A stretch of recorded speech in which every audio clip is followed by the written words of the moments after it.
Welcome to your chemistry classroom. प्यारे बच्चों, आज हम +1 का यूनिट 3 स्टार्ट करने वाले हैं, that is classification of elements and periodicity in properties. 10th class के अंदर आप इस चैप्टर को बहुत डिटेल में पढ़कर आते हो। हम उसके आगे की बात करेंगे, पीरियोडिक प्रॉपर्टीज को थोड़ा सा डिटेल में लेंगे, बट बिफोर दैट थोड़ा सा इसकी हिस्ट्री को रिवाइज करेंगे। ठीक है, हमें स्टार्ट करना है लेवोजियर की फर्स्ट एफर्ट से लेके मॉडर्न पीरियोडिक टेबल तक।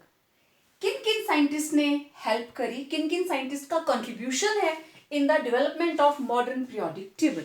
मॉडर्न पीरियोडिक टेबल आप सभी ने अपनी बुक्स के अंदर देखा होगा, तो ये डायरेक्ट हम यहां तक नहीं पहुंच गए हैं। देखिए,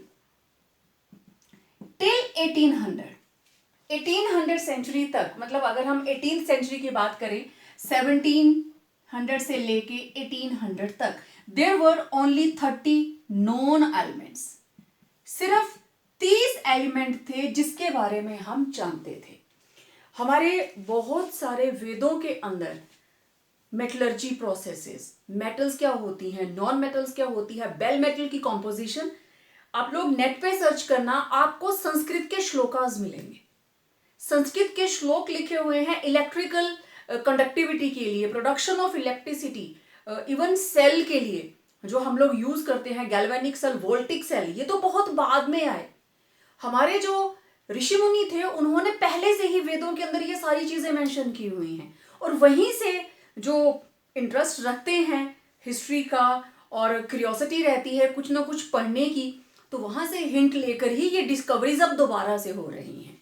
तो मेटल्स, नॉन मेटल्स, ये हमारी इंडियन हिस्ट्री का एक हिस्सा रहे हैं, हमारी संस्कृति का। और हमारे मैक्सिमम ऋषि मुनि, आपको पता है हमारी कितनी पुरानी बुक्स हैं जिनके अंदर साइंस से रिलेटेड बहुत सारी चीजें, एटम, मॉलिक्यूल, हमारे ऋषि मुनि इसको हिंदी में क्या बोलते थे, अणु, परमाणु। ये कोई नया वर्ड नहीं है, तो बहुत सालों से वो लोग इस वर्ड को यूज करते आ रहे हैं। तो 30 एलिमेंट्स नोन थे। ओके, तो इसको किस तरीके से क्लासिफाई किया जाए? तो first effort it was done by Lavoisier. Lavoisier आप जानते हैं, he is also known as father of chemistry, and he was the first person. What he did, उसने जस्ट 2 पार्ट्स में बांट दिया एलिमेंट्स को।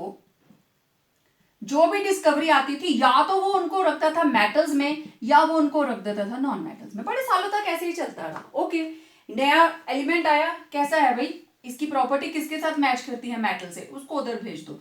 एक बी एलिमेंट आया, किससे मैच कर रहा है, इधर भेज दो। प्रॉब्लम कब आई? जब मेटलॉइड्स की डिस्कवरी हुई, When there was discovery of metalloids। अब कहां रखें, क्योंकि ये तो इससे भी मैच करता है, इससे भी मैच करता है। Then problem was created, और जो लेवोजियर की क्लासिफिकेशन का तरीका था उसको छोड़ दिया गया। It was not accepted। Lavoisier को फॉलो किया डॉबरेनियर ट्रेड ने 1817 के अंदर। देन डॉबरेनियर का वर्क जो भी था ट्रेड्स के अंदर, अलग अलग कैटेगरीज आगे मैं डिस्कस करूंगी, it was followed by Chancourtois in 1862. After that, Newlands worked on it in 1865, and Laudermeier and Mendeleev both worked in the same year, 1869. Laudermeier ने एक graphical presentation the for the development of classification of elements, और Mendeleev ने 1869 के अंदर Mendeleev's law of classification दिया। In 1869 he gave Mendeleev's law, और आप सभी जानते हो, it was physical and chemical properties of elements are the function of their atomic mass। उस टाइम उसने सिर्फ ये स्टेटमेंट दी, लेकिन 1905 के अंदर for the first time Mendeleev का बनाया हुआ पीरियोडिक टेबल पब्लिश हुआ। Periodic table, it was published in 1905, और after almost 8 years of the publication of this table, modern periodic table, it was given by Henry Moseley। जो periodic table आप लोग अपने chemistry lab के अंदर देखते हो, अपने क्लासरूम के अंदर देखते हो, आपकी बुक्स के अंदर देखते हो, that was given by Henry Moseley in 1913।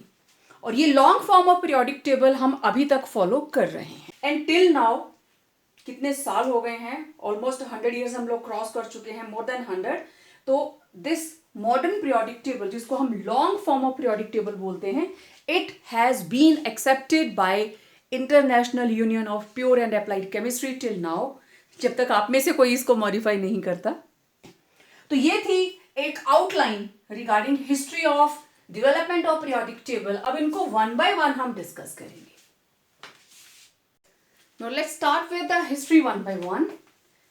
In the beginning, Lavoisier said that elements, they can be divided into metals and non-metals, and it was not accepted after the discovery of metalloids. तो Lavoisier को follow किया डब्रेनियर ने। डब्रेनियर ने क्या किया? In 1817 he classified the elements with similar properties in the group of 3 elements, और उसको बोलते थे ट्रेड। ठीक है, तो ट्रेड की खासियत क्या थी? इस ट्रेड के अंदर एलिमेंट्स को हम 3-3 के ग्रुप में बांट देते थे, और पहले और तीसरे का जो अर्थमेटिक मीन है वो बीच वाले का एटॉमिक मास निकल आता था। एक उसके पास अल्कली मेटल का ट्रेड था, एक अल्केलाइन अर्थ मेटल्स का ट्रेड था, और एक हैलोजेंस का ट्रेड था। ये 3 उसके कॉमन ट्रेड है। इसके beyond it was not possible कि वो कोई और ट्रेड दे पाता। इनकी प्रॉपर्टीज भी ऐसे ही थी। लिथियम और पोटेशियम के बीच में आया सोडियम। ठीक है, तो इसका एटॉमिक वेट फर्स्ट और थर्ड का अर्थमेटिक मीन दोनों को ऐड करो, divided by 2, it was 23। Similarly strontium, calcium और बेरियम के मास को ऐड किया, divided by 2, it was almost same. Then in halogens, chlorine and iodine, their atomic masses were added, divided by 2, and we got atomic mass of bromine. So in the trade of elements, the atomic weight of middle element was the arithmetic mean of the atomic weights of other 2, and also the properties of middle element, they were in between the other 2 elements.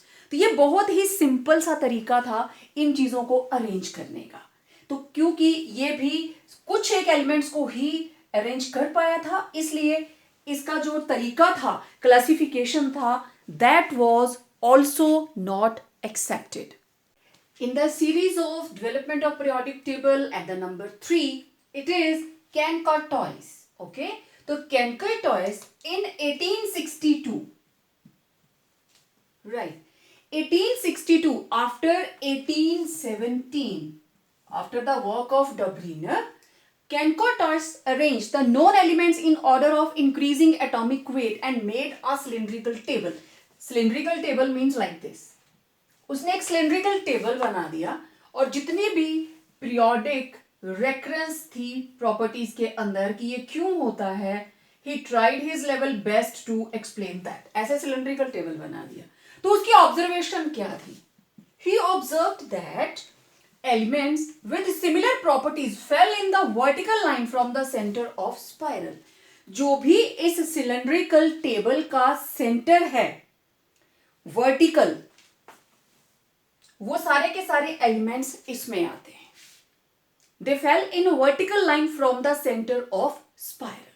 लेकिन ये जो arrangement था, इसको इतनी ज्यादा attention नहीं मिली क्योंकि कोई ज्यादा स्ट्रॉन्ग बेस नहीं था इसका, तो उसको फॉलो किया न्यूलैंड ने। Now at number 4, in 1865, it was Newlands who gave law of octaves, और इस law के जो statement है that was, if the elements are arranged in order of their atomic weights, अभी तक जो भी इनको अरेंज कर रहा है increasing order of atomic weight के साथ ही वो जा रहा है, and every 8th element had similar properties to the first one, like first and 8th note of musical scale. तो थोड़ा बहुत म्यूजिक का ज्ञान सभी को होता है। सरगम, सा, रे, गा, मा, पा, धा, नी, और नी के बाद फिर से क्या आ जाता है? सा, है ना?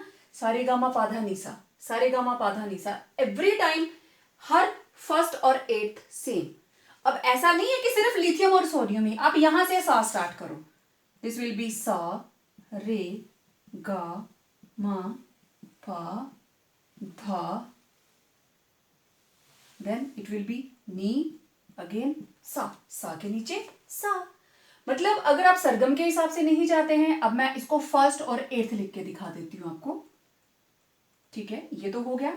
This is 1 2 3 4 5 6 7 8। अब मैं इसको 1 ले लेती हूं, तो इट विल बी 1 2 3 4 5 6 7 एंड 8। 1 के नीचे 8। अब यहां से स्टार्ट करो, 1 2 3 4 5 6 7 8। तो every eighth element it will be similar to the first one in their properties. तो न्यूलैंड्स लॉ ऑफ ऑक्टेव्स सिर्फ कैल्शियम तक ही फॉलो होता है, इवन दो न्यूलैंड्स के टाइम पे 56 एलिमेंट्स नोन थे। ठीक है, it was assumed by Newland that only 56 elements existed in nature. उसके हिसाब से इतने ही हैं और इसके अलावा कभी भी कोई भी एलिमेंट इन फ्यूचर डिस्कवर नहीं होगा। तो यही उसने स्टॉप कर दिया, फुल स्टॉप। बट जैसे जैसे हाई क्लास इक्विपमेंट्स डिस्कवर होते गए, एलिमेंट्स की डिस्कवरी बढ़ती गई, लेकिन बाद वाले जो एलिमेंट्स थे they were not following this law of octaves. Even उसके जो अपने 56 एलिमेंट्स थे ना, वो भी नहीं करते थे। मैंने बोला ना, अप टू कैल्शियम, उसके बाद फॉलो नहीं करते थे। उनको जिस भी इंक्रीजिंग ऑर्डर में आप रख लें, सिर्फ यहीं तक फॉलो करते थे। And this was the main reason कि इनमें से भी जब फ्यूचर एलिमेंट्स और आए तो उन्होंने तो बिल्कुल ही ओबे नहीं किया, और जो ऑलरेडी थे वो सिर्फ यहां तक फॉलो करते थे। तो Newlands law of octaves it was also rejected. After Newlands law of octaves in 1869 Lothar Meyer worked hard. उसने क्या किया, वेरियस फिजिकल प्रॉपर्टीज जैसे एटॉमिक वॉल्यूम है, मेल्टिंग पॉइंट है, बॉइलिंग पॉइंट्स है, उसने उनको एटॉमिक वेट के ऑपोजिट ग्राफ ड्रॉ कर दिया। And he found a periodic repeated pattern like this. मैं अगर यहां से स्टार्ट करूं तो ऐसे ऐसे देन ऐसे, सेम ईसीजी की तरह इस तरीके से एक जैसा पीरियोडिक पैटर्न आ रहा था। He obtained a periodically repeated pattern and found that elements with similar properties occupied the similar positions on the graph. Means अगर यहां पे है हीलियम, हीलियम के बाद आता है नियॉन, देन आर्गॉन, तो टॉप जो है वो सभी के पास किसने ऑक्युपाई कर लिए, नोबल गैसेस ने। ये जो डिक्लाइन कर रहा है ग्राफ, ये जगह ये जगह ये जगह, यहां पे सेम जैसे एलिमेंट्स, ये जो ऊपर को जा रहा है इधर इधर इधर, यहां पे सेम प्रॉपर्टीज वाले एलिमेंट्स। मैं अभी आपको इसका जो बुक के अंदर ड्रॉ किया हुआ है प्रॉपर वो भी दिखाऊंगी ग्राफ।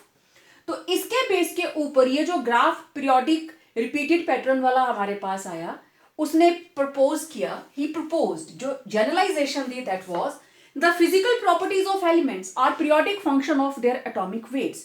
क्योंकि फिजिकल प्रॉपर्टी को उसने एटॉमिक वेट के ऑपोजिट एक ग्राफ ड्रॉ किया उन प्रॉपर्टीज को लेकर, और वो एक पीरियोडिक रिपीटेड पैटर्न बना, इसलिए he said the physical properties of elements are periodic function of their atomic weights, and yes, this became the base of Mendeleev's periodic table. अब मैं आपको थोड़ा सा इसको एक्सप्लेन करके बताती हूँ। इस अरेंजमेंट की तरह फिर प्रॉब्लम वही थी कि उसने सिर्फ लॉदरमेयर ने एक जनरलाइजेशन दी, लेकिन हमारी प्रॉब्लम क्या थी, सारे एलिमेंट्स को हमें क्लासिफाई करना है, उनको एक पर्टिकुलर पैटर्न में, चाहे आप ग्रुप में रखो, चाहे आप हॉरिजॉन्टल वर्टिकल, किसी भी तरीके से एक टेबुलेशन फॉर्म में लेके आना है। And that work that was done by Mendeleev on the basis of generalisation given by Lothar Meyers. आपकी स्क्रीन के ऊपर लॉदरमेयर अरेंजमेंट का ग्राफ है जिसके बारे में मैं बात कर रही थी।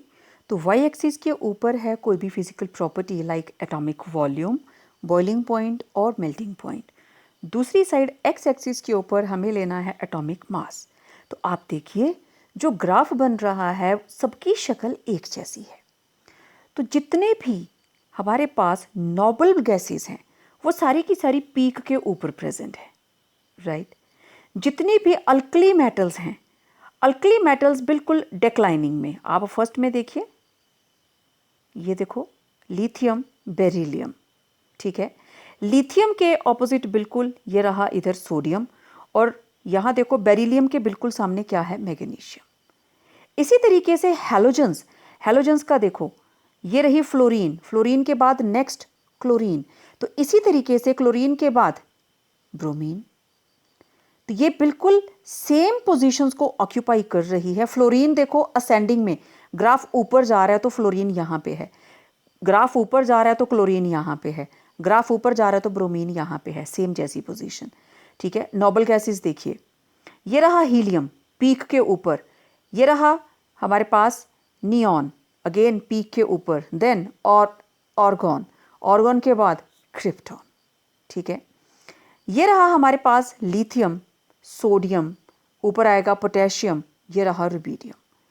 तो इस तरीके से आप देख सकते हो एक जैसी प्रॉपर्टीज़ वाली जो एलिमेंट्स हैं वो ग्राफ के अंदर भी ऑलमोस्ट सेम पोजीशन को ऑक्यूपाई करते हैं। तो ये था लॉदरमेयर अरेंजमेंट। तो यहीं से उसने निकाला कि ये जो फिजिकल प्रॉपर्टीज़ हैं, केमिकल की बात नहीं करता है ये, फिजिकल प्रॉपर्टीज़ हैं, they are the function of their atomic mass, क्योंकि उसने इधर लिया है एटॉमिक मास को और यहाँ वो बात कर रहा है एटॉमिक वॉल्यूम के बारे में।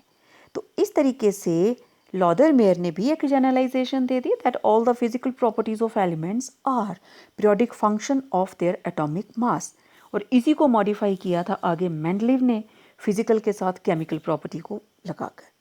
अब बात करते हैं मेंडलीव्स पीरियोडिक टेबल की। जैसा मैंने पहले बताया, Mendeleev periodic law it was given in 1869, क्योंकि दोनों का काम सेम ईयर का था, और इसी की प्रपोजल जो थी, इसी की generalization that became base of Mendeleev's periodic table.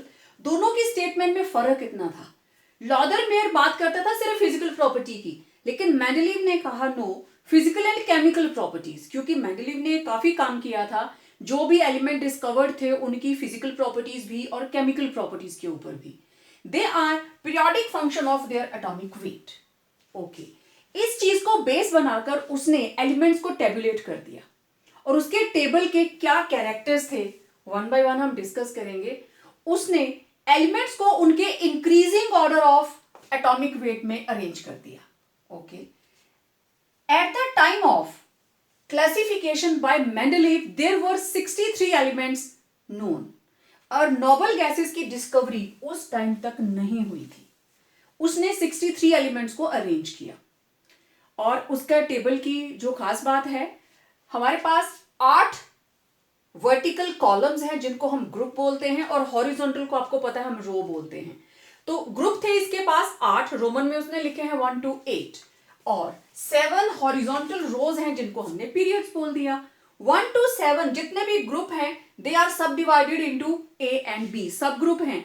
मतलब अगर 1 2 3 4 5 6 7 8 1 2 3 4 5 6 7 एंड 8, ये 8 ग्रुप हैं, दिस इज फर्स्ट। ये भी आगे सब ग्रुप है, फर्स्ट ए फर्स्ट बी। मैं आपको अभी थोड़ी देर में टेबल भी दिखाने वाली हूं। देन जो 8th ग्रुप है ये थोड़ा सा डिफरेंट, उसमें क्या है, 3 रोज हैं, 3 रोज, मतलब ये हमारा 3rd ग्रुप, उसके अंदर 1 2 टोटल 3 रोज, और तीनों में 1 2 3 1 2 3 1 2 3 3 एलिमेंट एक ग्रुप के अंदर हैं। हाँ, खास बात ये थी the elements with similar properties they belong to same group, वो सारे के सारे एक ही ग्रुप में रखे गए, चाहे वो सब ग्रुप ए में है चाहे वो सब ग्रुप बी में है। अब मैं थोड़ा सा आपको दिखाती हूँ मेंडलीव पीरियोडिक टेबल दिखता कैसा है। This is Dmitry Ivanovich Mendeleev, who gave modern periodic law in 1869, and after that in 1905 उसने ये periodic table दिया, and this periodic table it was first of all published in 1905। अब इस periodic table के क्या characteristics थे मैंने अभी आपको बताए हैं। हमने बात की इसमें 8 ग्रुप हैं, तो आप काउंट कर लो 1 2 3 4 5 6 7 8, इन सभी के सब ग्रुप हैं 1 to 7 तक। तो आप देखो 1 का A B, 2nd A B, 3rd A B, 4th A B, 5th A B, 6th A B, 7th A B, और 8th के अंदर टोटल 9 एलिमेंट्स 3 6 9 3 रोज के अंदर अरेंज्ड है, राइट। ऊपर वाले इसके जो 3 पीरियड्स है दे आर एम्प्टी। वेल, अब आप देखो फर्स्ट ए इसमें सेम प्रॉपर्टीज वाले होंगे, 2nd A copper silver gold same properties, ये सारी की सारी alkali metals along with hydrogen. Then beryllium, magnesium, calcium, strontium, barium, alkaline earth metals, zinc, cadmium, mercury, ये मॉडर्न पीरियोडिक टेबल में भी साथ में है। इसी तरीके से बाकी सारे ग्रुप्स के अंदर भी ये बिल्कुल सेम, ठीक है। अब इसके मेरिट्स और डीमेरिट्स की जहां तक बात है, मेरिट्स का मतलब कि इसके हमें कौन कौन से पॉजिटिव पॉइंट्स थे। पॉजिटिव पॉइंट ये था कि ऑलमोस्ट सारे के सारे एलिमेंट्स जो थे वो प्रॉपरली अरेंज हो गए। उसने खाली जगह छोड़ी है बीच बीच में, जैसे न्यूलैंड ने कहा था कि और कोई डिस्कवर ही नहीं होगा, बट मेंडलीव को पता था कि न्यूलैंड के बाद भी तो डिस्कवरी हुई, तो मेरे बाद भी होगी, तो उसने बहुत सारे कॉलम्स खाली छोड़े हुए हैं, ठीक है। नोबल गैसेस उस टाइम तक डिस्कवर नहीं थी। देन हाइड्रोजन, ओके, इस तरीके से उसने पीरियोडिक टेबल को अरेंज कर दिया, एक सिस्टमैटिक हमें स्टडी करने को मिल गई। इसकी प्रॉब्लम क्या थी मेनली पीरियोडिक टेबल की? पहली बात तो ये थी कि पोजीशन ऑफ हाइड्रोजन, क्योंकि ये नॉन मेटल है बट इसको मेटल्स के साथ अरेंज कर दिया। और इस बात की ये देखो हाइड्रोजन, ये लिथियम, सोडियम, पोटेशियम के ग्रुप में है, जबकि इसकी कोई प्रॉपर्टी इसके साथ मैच नहीं करती। ये मैच करती है इनके साथ, फ्लोरीन, क्लोरीन, ठीक है, इनके साथ। लेकिन क्या किया जाए, इसका कोई एक्सप्लेनेशन मेंडलीव के पास नहीं थी कि उसने हाइड्रोजन को क्यों इधर रखा, बस रख दिया, दैट वाज द पॉइंट। क्यों रखा उसने इस चीज़ को एक्सप्लेन नहीं किया। बहुत जगहों पे ऐसा, क्योंकि उसने अरेंज किया था increasing order of atomic mass, आप चेक कीजिए 1.008, देन 6.939, 9.012, 10, 12, 14, 15, 18, 22, 24, 29, 28, 30, 32, 35, ठीक है। तो इंक्रीजिंग ऑर्डर में सारे के सारे चले हुए हैं। पहली प्रॉब्लम ये थी कि जिस वक्त आइसोटॉप्स डिस्कवर हुए उनको कहाँ रखें, क्योंकि एटॉमिक मास है तो हाइड्रोजन के 3 आइसोटॉप हैं, 1H1, 1H2, 1H3, उनके लिए 3 पोजीशंस होनी चाहिए। कार्बन के आइसोटॉप्स हैं, ऑक्सीजन के आइसोटॉप्स हैं, तो ये भी एक हर्डल बन गया मेंडलीव की पीरियोडिक क्लासिफिकेशन के रास्ते में। तो मेंडलीव ने एटॉमिक मास के इंक्रीजिंग ऑर्डर में सभी को अरेंज किया था, बट कहीं कहीं पे उसने ऐसे गड़बड़ घोटाले कर दिए जिनका आंसर ही नहीं वो दे पाया कि हाइड्रोजन को अल्कली मेटल्स के साथ क्यों रखा, हैलोजन्स के साथ क्यों नहीं रखा, जबकि ये नॉन मेटल है and these are typical metals, the most reactive metals. फिर ये रहा हमारे पास पोटेशियम, और पोटेशियम से पहले जगह है किसकी, जीरो ग्रुप की, ठीक है। कुछ हमारे पास ऐसे टेबल्स भी हैं जिसमें जीरो ग्रुप भी उसने मेंशन किया है। तो जीरो ग्रुप मतलब आर्गॉन, वो तो आएगा इस जगह पे, और उसका एटॉमिक मास है कितना, 40, तो वो पहले आ गया और पोटेशियम बाद में। कुछ और भी इस तरह के हैं, जैसे 50.94, बाद में क्या है 50.20, लेकिन उसके पास ना इन चीज़ों की कुछ जस्टिफिकेशन नहीं थी। अब आप ध्यान से देखना, यहाँ पे वो रख रहा है मरकरी को, कैडमियम को, जिंक को, इनका आपस में कोई तालमेल नहीं है, ठीक है। अल्कली मेटल्स के साथ वो रख रहा है जो हमारे आज के टेबल में ट्रांजिशन मेटल्स हैं, copper, silver, gold, no match. लेकिन उसके पास सिर्फ एक चीज़ थी कि इनकी प्रॉपर्टीज एक जैसी हैं।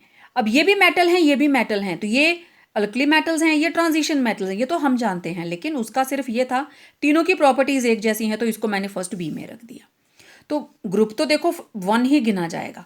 तो बहुत जगहों पे ऐसा है जिसमें डिसिमिलर प्रॉपर्टीज को उसने इकट्ठा कर दिया, and it was the major drawback या demerit of Mendeleev's periodic table. अब इसके बारे में हम बोर्ड पे बात करेंगे। अब मेंडलीव पीरियोडिक टेबल की मेरिट्स क्या थी?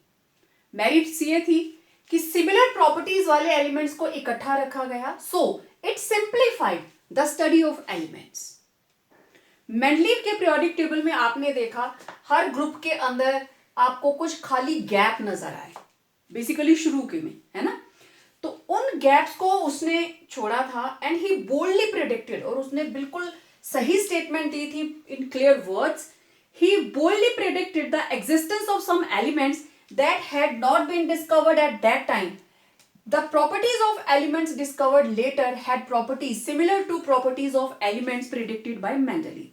अब जैसे उसने प्रेडिक्ट किया था एका एल्यूमिनियम, एका एल्यूमिनियम का मतलब आफ्टर एल्यूमिनियम, एल्यूमिनियम के बाद। तो later on gallium was discovered, and yes it was having properties similar to aluminium.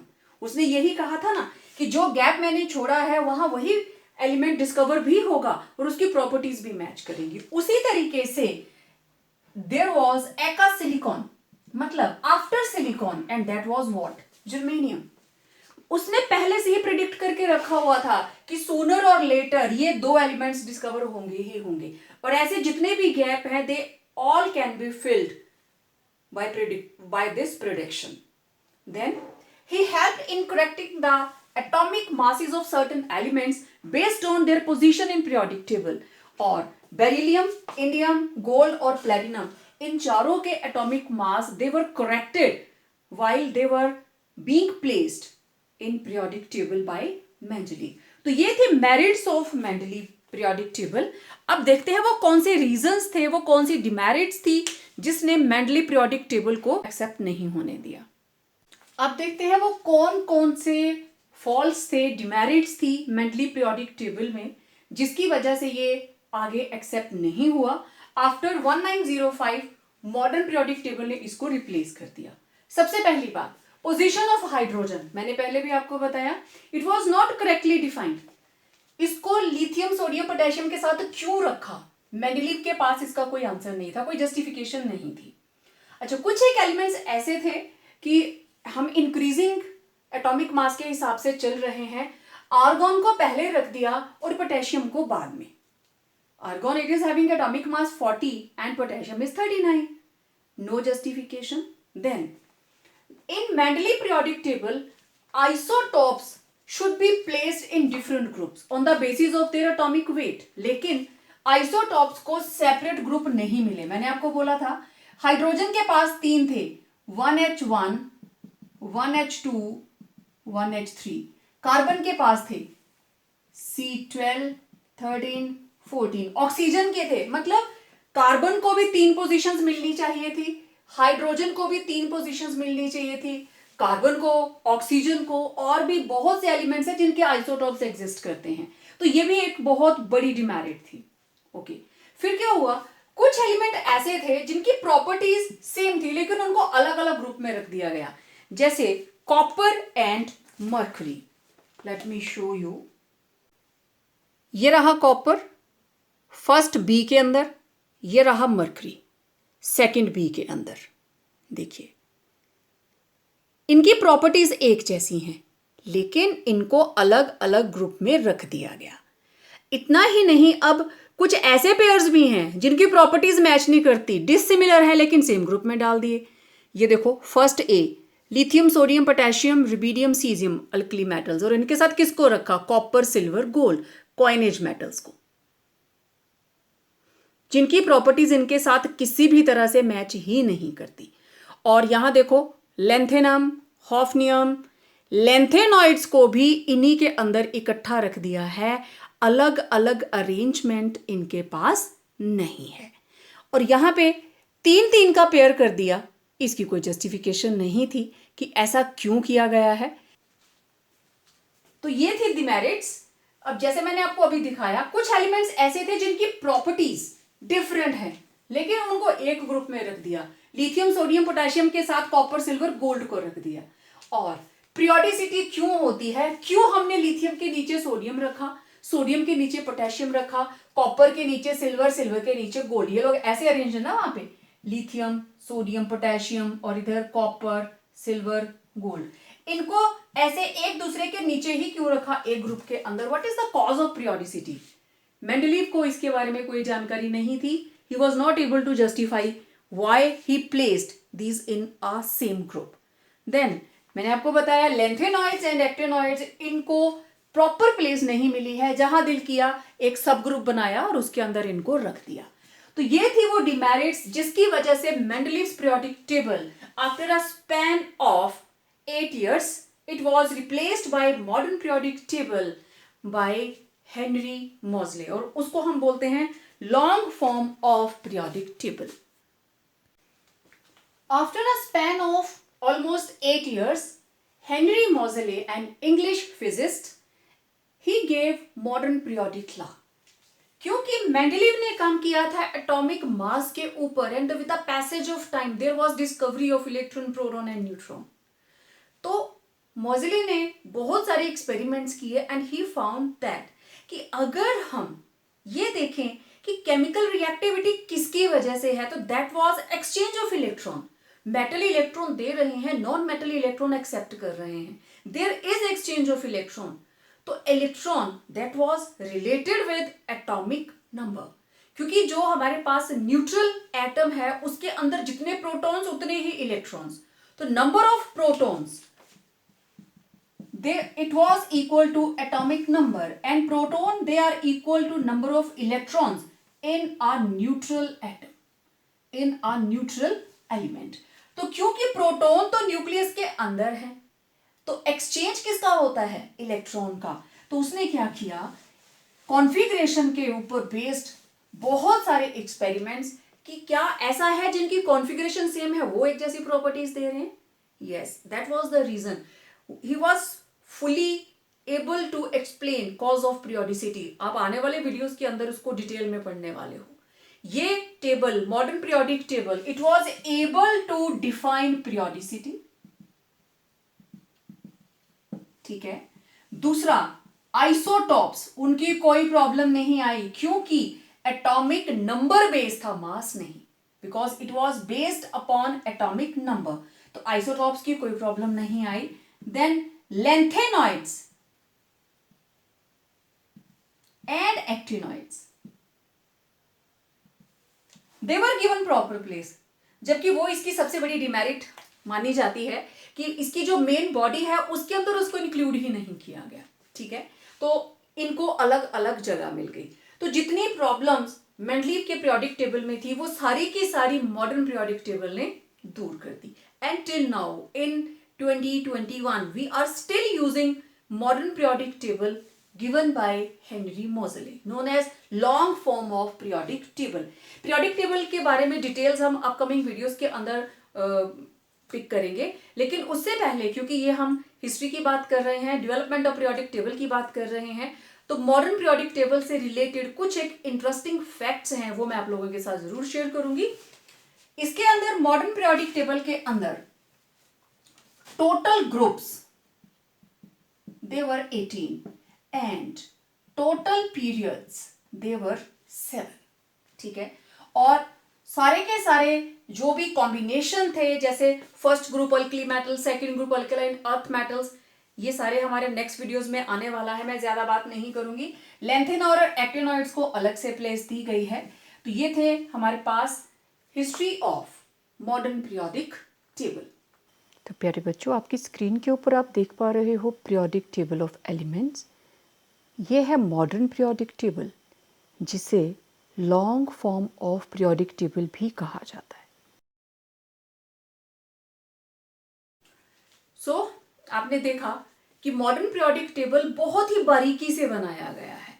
छोटी छोटी टैक्टिक्स यूज की गई हैं कि आपस में कोई भी चीज मिसमैच ना हो, जो जानकारी आपको चाहिए वो बहुत आसानी से अवेलेबल हो। तो जो भी पीरियोडिक टेबल आप अपनी बुक में देखोगे, लैब में देखोगे या क्लासरूम में देखोगे, एटॉमिक नंबर के साथ एटॉमिक मास भी गिवन है, लेकिन हम उसको इतना ज्यादा कंसिडरेशन में नहीं लेके आते हैं क्योंकि periodic table is based on atomic number. So it was all about today's video. It was all about the development of periodic table and classification of elements. Stay tuned for the upcoming videos. बात करेंगे हम बहुत सारी periodic properties के बारे में।